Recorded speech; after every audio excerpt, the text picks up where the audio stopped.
Hey everyone, it's Kecia Healy from the Car Seat Pros. I am a child passenger safety technician instructor with over 20 years of experience in the field. This video is going to be a brief overview of the new UPPAbaby Rove Convertible car seat. If you're interested in how it compares to the previous UPPAbaby Convertible, which was the Knox, stay tuned to the end because I'll do a brief comparison of the two. But for right now, I'm going to focus on Rove because that's probably what you're here for. So Rove is a convertible. It is rear-facing and forward-facing. It is really not designed to be used from birth because they figure you're going to use an infant seat, most likely an UPPAbaby infant seat first, and then when your baby gets too big or too heavy to carry around in the infant seat, then you're going to be looking for a bigger seat, but something that is not really portable, but is going to stay put in the car. So that's what Rove is going to do. Rear facing, you can use it from 14 all the way up to 50 pounds. So this is a seat that can keep your kid rear facing for a very long time. Eventually, when you use it forward facing, it is rated from 30 to 65 pounds. So it has a 30-pound starting weight limit for forward facing mode, and that is because Rove is side impact compliant. We're going to talk a little bit about side impact standards, but I'm going to put a link below which will take you to an article that has all the info on the new side impact standards. So if you have questions, check out that link. But starting weight limit on Rove, because it is 213A compliant, is going to be 30 pounds.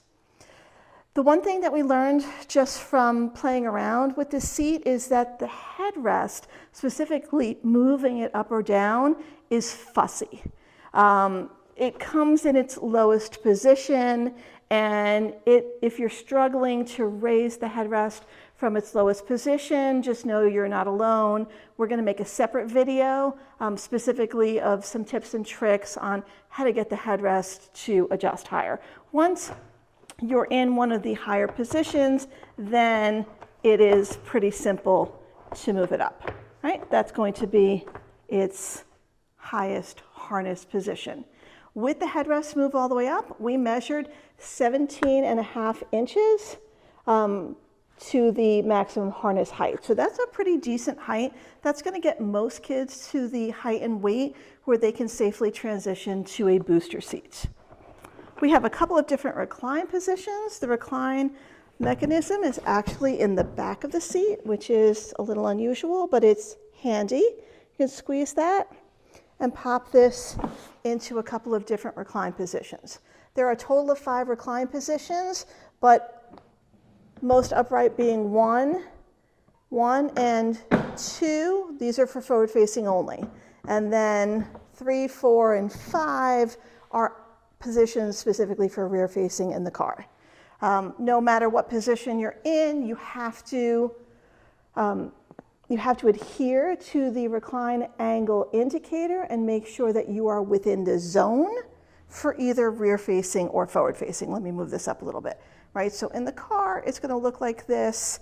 You could be a little bit more upright or a little bit more reclined, depending on your child's comfort level and the amount of space you're looking to take up in the car. Obviously, a more upright installation, rear facing, is going to take up less room front to back and going to provide the opportunity for the person in front to have a little bit more leg room.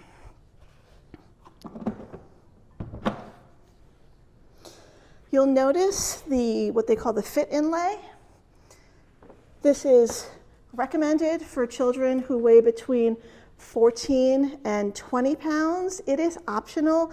If your 15-pound kid seems to fit better without it, feel free not to use it. But it does have to come out once your child is 20 pounds.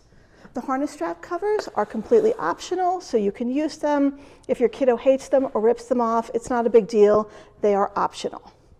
One of the sort of unusual features of Rove is it has this zip-off bottom cover piece, and when you zip that off, you expose the rear-facing belt path.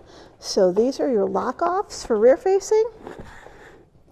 I'm going to pull that,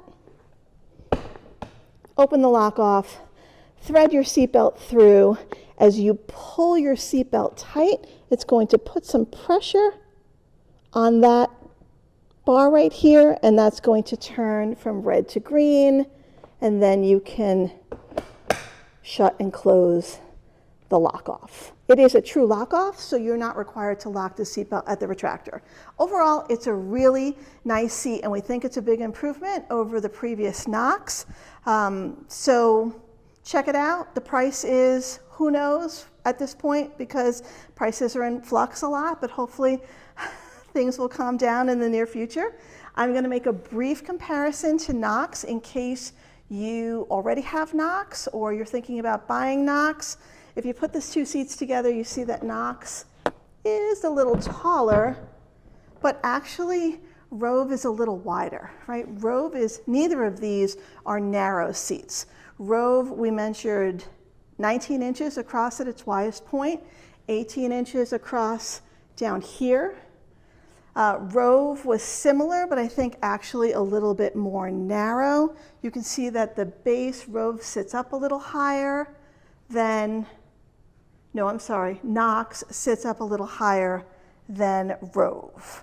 Knox is also considerably heavier than Rove. So again, these are all things that we think Rove is an improvement over the previous version. If you're undecided between the two, we would definitely recommend that you go with Rove.